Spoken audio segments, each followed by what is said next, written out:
Bonjour à tous. Bezrat Hashem, à l'approche de la fête de Purim, nous allons étudier ensemble un passage très particulier de la Megillat Esther. C'est le moment où Esther va oser rentrer sans autorisation dans le palais d'Achashverosh pour l'inviter à un festin qu'elle va donner, et tout ça dans le but de sauver le peuple d'Israël des décrets d'extermination qui avaient été émis par Aman Aracha. Et au moment où Esther va rentrer dans la maison d'Achashverosh, dans le palais royal, il y a dans ce palais des statues, des idoles un peu de partout. Et à ce moment-là, la présence divine va quitter Esther. Et lorsqu'elle se retrouve dans cet état-là, la Gemara nous rapporte qu'elle est sur le point de s'effondrer et elle va lire, elle va réciter un Téhilim du roi David. C'est le psaume numéro 22 que le roi David avait rédigé par Ruach HaKodesh, par inspiration divine, et qui était destiné à Esther pour qu'elle le récite justement à ce moment-là.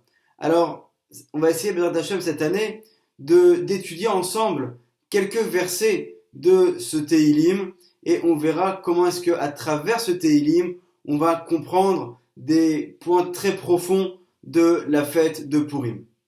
Avant d'aborder le texte du Téhilim 22, on va d'abord rappeler un petit peu les événements qui ont précédé. En fait, Mordechai, qui est le dirigeant spirituel du peuple d'Israël à cette époque-là, va décréter 3 jours de jeûne au cours duquel le peuple va faire tchouva, va jeûner, va prier, va s'endeuiller en espérant qu'Hachem fasse quelque chose pour annuler le décret d'Aman. Et d'ailleurs, cet événement a lieu pendant le mois de Nissan. Et au cours de cette année, la fête de Pessah va être fêtée de manière très particulière parce que ça va être un moment de deuil. Et le 3e jour de jeûne tombe le 1er jour de la fête de Pessah. Et donc ce troisième jour-là, à ce moment-là, Esther, qui elle aussi était en deuil et en jeûne à ce moment-là, va donc se lever de son deuil et elle va se préparer pour rentrer dans le palais d'Achashverosh. Et donc à ce moment-là, comme le rapporte le Midrash, elle va se revêtir des vêtements les plus beaux qu'elle a, avec des vêtements avec des broderies, avec de l'or, avec des pierres précieuses, avec des perles qui sont brodées, des choses qui sont magnifiques. Elle va mettre ses plus beaux vêtements, ses plus belles chaussures. Elle va mettre sa couronne de reine sur la tête et elle s'apprête donc à rentrer dans le palais d'Achashverosh. Ça, c'est mentionné dans la Megillah, dans le premier verset du chapitre 5, où il est dit « Vahi bayom hashelishi » et il fut donc le 3e jour, c'est en fait le 3e jour de jeûne, « Vatilbash Esther Malchut » Esther s'est revêtie de la royauté. Et donc là, il y a plusieurs explications sur ce verset. Rashi déjà rapporte 2 explications. La première, il dit Bigde Malchut, donc elle s'est revêtie des vêtements de la royauté, comme on l'a mentionné, et comme c'est également écrit dans le Midrash. Mais Rashi poursuit avec une 2e explication en disant Verabotenu Amrou, et nos sages ont enseigné chez les Vashta Ruach HaKodesh, que en fait, à ce moment-là, Esther a eu le Ruach HaKodesh, et on sait que le Ruach HaKodesh est appelé également la Malchut, la royauté, comme c'est mentionné dans le Zohar Kadosh, sur la paracha de Shelach Lecha, à la page 129. Donc on voit qu'en fait, à ce moment-là, Esther, elle va avoir une préparation physique, matérielle, où elle va revêtir de ses plus beaux vêtements pour pouvoir avoir une influence sur Achashverosh, mais il y a également un niveau qui est spirituel, où en fait elle va recevoir à ce moment-là une lumière de la présence divine.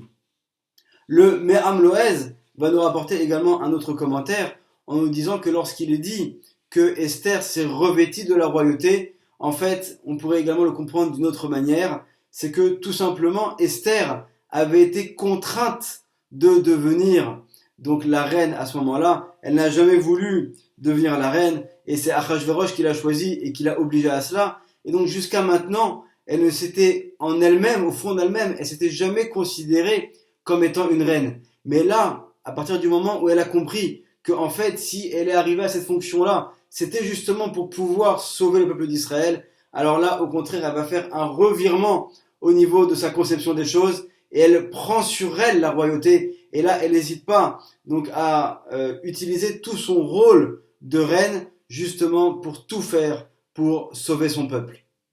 Au moment où Esther va rentrer dans le palais royal, étant donné qu'elle est entourée d'idoles autour d'elle, la présence divine va la quitter. Et donc à ce moment-là, elle va réciter le Téhilim numéro 22 où elle dit « Eli, Eli, mon Dieu, lama azaftani, pourquoi m'as-tu quitté ?» Et nous dit le Me'am Loez, pourquoi est-ce qu'elle a répété 2 fois le mot Eli, Eli, 2 fois elle a dit le nom d'Hachem? Parce qu'elle faisait allusion au fait que Hachem nous a ouvert la mer en deux, alors que parmi les béné Israël qui ont traversé la mer, il y avait un individu qui s'appelait Micha, qui avait une idole avec lui. Et bien qu'il est resté idolâtre alors qu'il traversait la mer, Hachem a quand même délivré le peuple.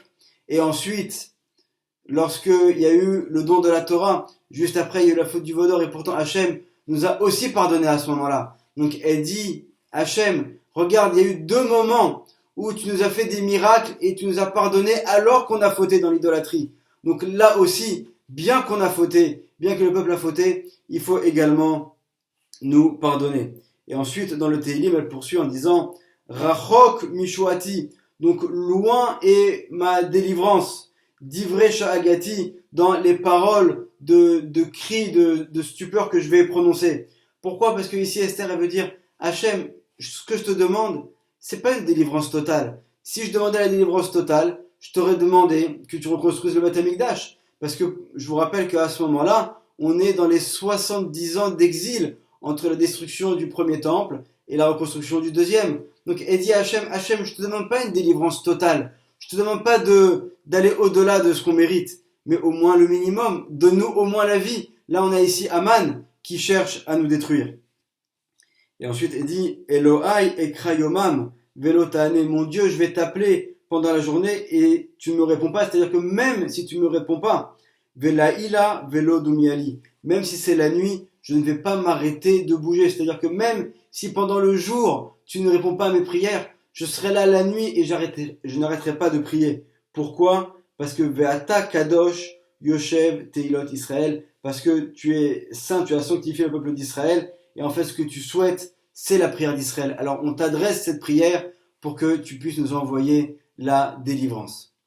Donc on voit que Esther est véritablement l'avocate du peuple d'Israël, celle qui va aller pour plaidoyer en faveur du peuple d'Israël. Et d'ailleurs, pour revenir au verset de la Megillah, le verset se termine en disant « Ve'amelech est le roi ». Donc on ne dit pas le roi Achashverosh. Et nos commentateurs nous disent qu'à chaque fois qu'on dans la Megillah, on dit uniquement Amelech, on ne parle pas d'Achashverosh, mais on parle de Melech Malchei HaMelachim, on parle du roi des rois, qui est Akadosh Baruch Hu. Donc Ve'amelech est le roi, Akadosh Baruch Hu, Yoshev Al-Kiseh Malchuto Bebet HaMalchut. Il se trouve donc en tant que roi, donc il écoute la prière d'Esther, Nochar Petach HaBayit, donc devant l'entrée de la porte, c'est-à-dire qu'en fait Hachem à ce moment-là attend juste la prière de son peuple. Alors on va, après avoir mentionné cela de manière un peu plus générale, on va faire un petit retour en arrière et réexpliquer un petit peu les choses un peu plus en détail. En fait, c'est pas pour rien que le roi David a choisi justement le Téhilim numéro 22 comme étant celui que va devoir réciter Esther des années plus tard. En fait, le chiffre 22, on va le retrouver à différents endroits. Lorsque le peuple d'Israël va fauter et va faire le veau d'or juste après le don de la Torah, lorsque Moshe redescend avec les premières tables de la loi, il va donc les briser et à ce moment-là, il comprend, Moshe Rabbeinu, qu'il faut faire un nettoyage au sein du peuple d'Israël. Et à ce moment-là, qui vont être ceux qui vont s'unir à Moshe? Ça va être la tribu de Lévi.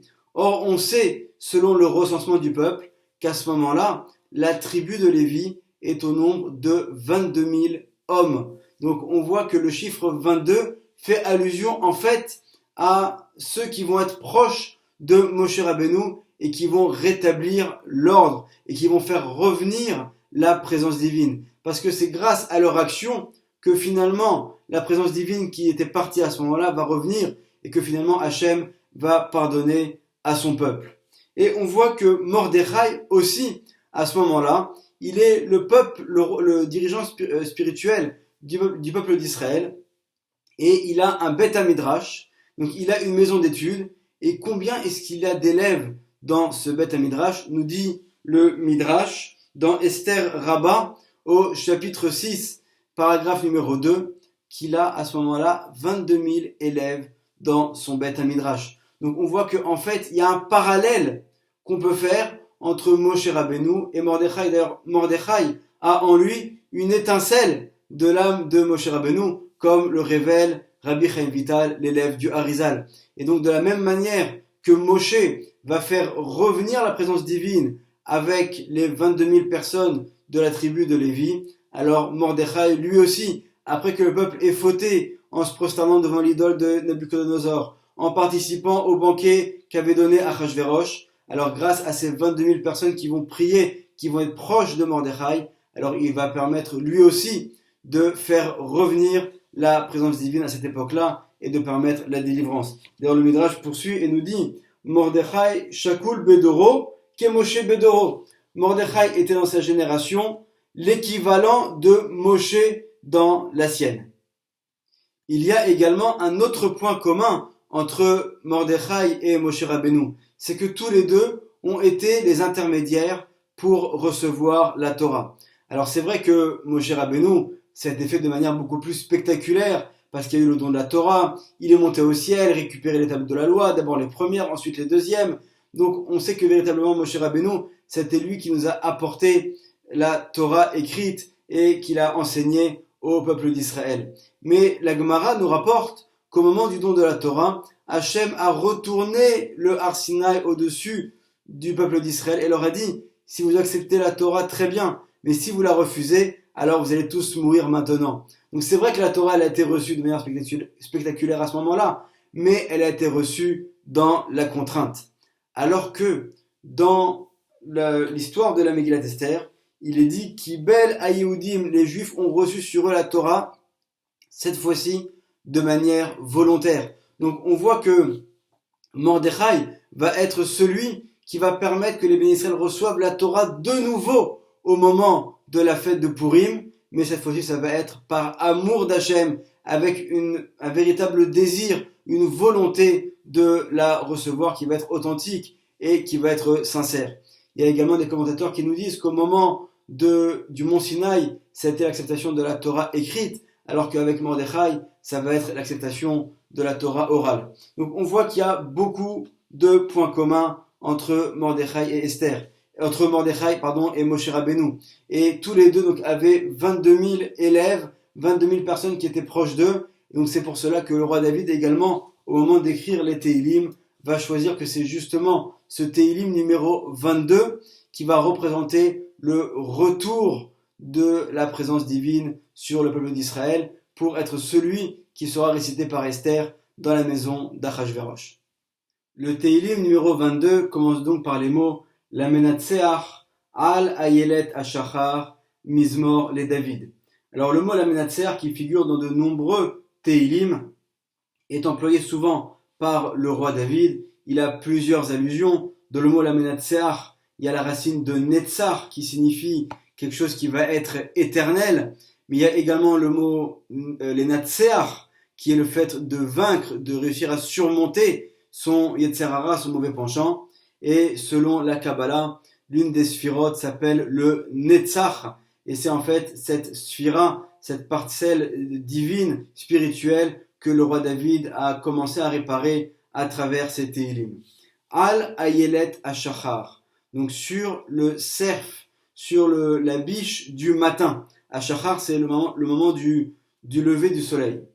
Mizmor le David, donc c'est le chant du roi David. Alors on va essayer de donner plusieurs explications sur ce verset.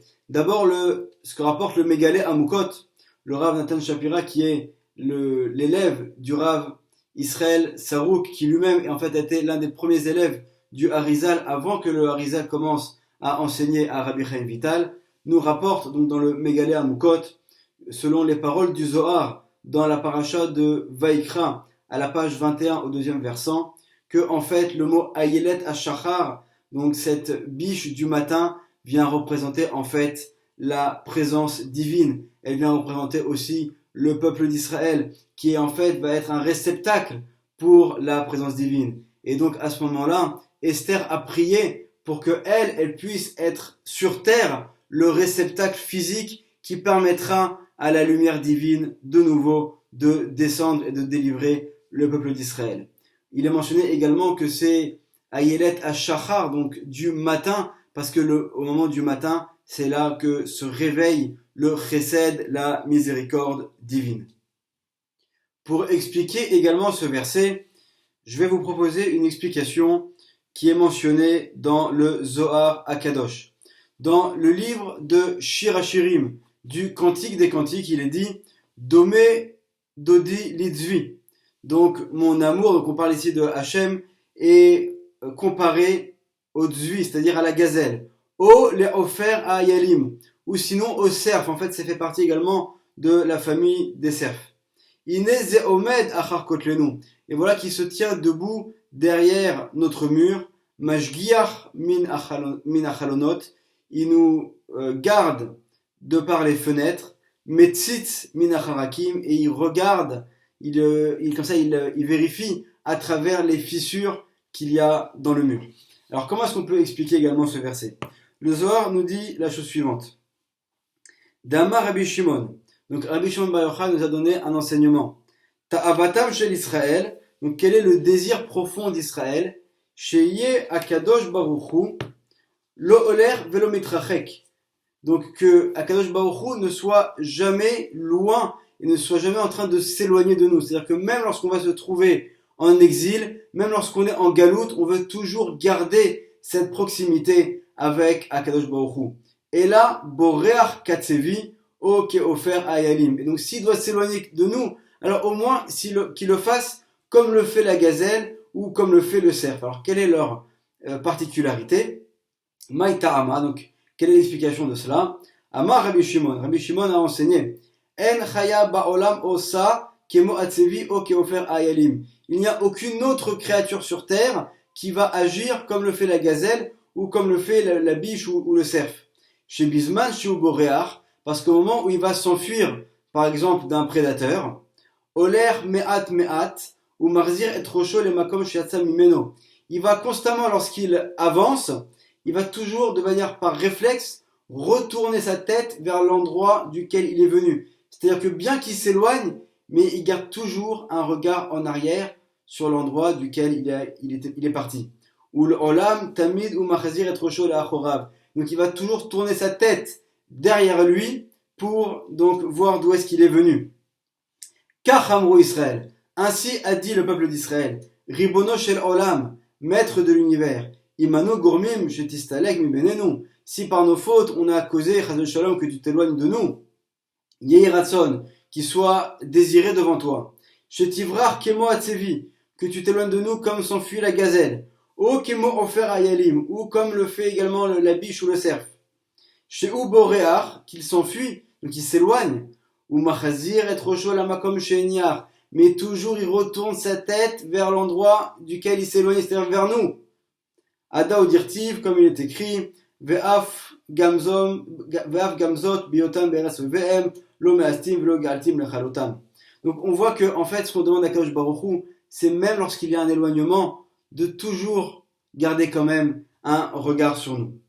Ensuite je vais poursuivre. Davar acher, autre explication, Atsevi, la gazelle, Kshu Yashen, lorsqu'il est en train de dormir, ou Yashen Be'ain Achat, il dort avec un seul œil, c'est-à-dire qu'il n'a jamais un sommeil qui est profond. Pourquoi? Parce que la gazelle ou la biche, ils ont toujours peur des prédateurs. Donc même lorsqu'ils vont dormir, ils ont un sommeil qui est très léger et régulièrement, ils ouvrent un peu les yeux, voir est-ce qu'il n'y a pas un prédateur qui va s'approcher d'eux. Ve'acheret ou Neor, et donc il va rester réveillé. Kachamru Israël, ainsi a dit le peuple d'Israël, le Akadosh Baruch Hu, à Hachem, à Akadosh Baruch Hu, Ase Kemo Atsevi, comporte-toi, si on pourrait s'exprimer ainsi, comme la gazelle. Chez Iné, Lo Yanum Velo Ishan Shomer Israël, parce que ni il ne sommeille, ni il ne s'endort, le gardien d'Israël. Donc en fait, à travers cette allusion ici, ce texte du Zohar, on comprend quelle est la particularité donc du tzvi de la gazelle, mais également du Ofer Ayalim, donc du cerf ou de la biche. Et c'est en allusion en fait dans ce Teilim, lorsqu'il est dit la Menatseach al Ayelet Ashachar. Donc en fait ici Esther, ce qu'elle vient dire à Hachem, c'est cette prière qui figure dans le Zohar. Et lui dit Hachem, je sais qu'on est en galoute, je sais qu'on a fauté, on n'a pas été les meilleurs, on ne s'est pas comporté comme il se doit. Mais même si tu es loin de nous, alors au moins sois comme la Ayelet Ashachar, au moins sois comme ce cerf, comme cette gazelle qui, lorsqu'il s'éloigne, il garde toujours un regard vers nous, qui même lorsqu'il dort, même lorsqu'on ne le ressent pas vraiment, mais en fait il a toujours un œil qui est ouvert pour nous regarder et pour nous surveiller. Et c'est en allusion également donc, dans ce texte que j'ai mentionné du Shirachirim où il est dit Ineze Omed Achar Kotlenu, donc bien qu'il y a un mur, bien qu'on est séparé d'Hachem, mais malgré tout, Majgiar Minachalonot, là où il y a une fenêtre ou une ouverture, en fait Hachem il nous regarde. Metzis Minacharakim, là où il y a une fissure, Hachem également, il va nous regarder pour nous protéger. Et donc c'est déjà dans ce premier verset un résumé de la prière d'Esther, où Esther va dire à Hachem, Hachem ne nous abandonne pas, reste avec nous, même si on s'est mal comporté, aie pitié de nous. Et c'est toute l'importance de la fête de Purim. Purim, au-delà de la partie de fête qu'il y a dans la fête de Purim, au-delà donc de la mitzvah de Mishté, du festin, de la joie, de toutes les consommations qu'on va avoir, des cadeaux, de la tzedaka, de toutes ces mitzvot qui sont des mitzvot qui sont faites dans la joie. Mais le jour de Purim, c'est aussi un jour de prière. C'est aussi un jour où Akadosh Baruch Hu peut nous envoyer son flux divin. Et même si parfois, nous-mêmes, à notre niveau, on ne s'est pas comporté comme il se doit, le jour de Purim, on a la possibilité de permettre que Hachem donc, nous éclaire, nous fasse revenir sa présence divine. Alors, Bédrat Hachem, que toutes nos prières soient acceptées et on essaiera, Blinéder, dans les prochains cours, d'expliquer aussi quelques autres versets de ce Mizmor de Teilim. Baruch Adonai Le'olam, Amen ve Amen.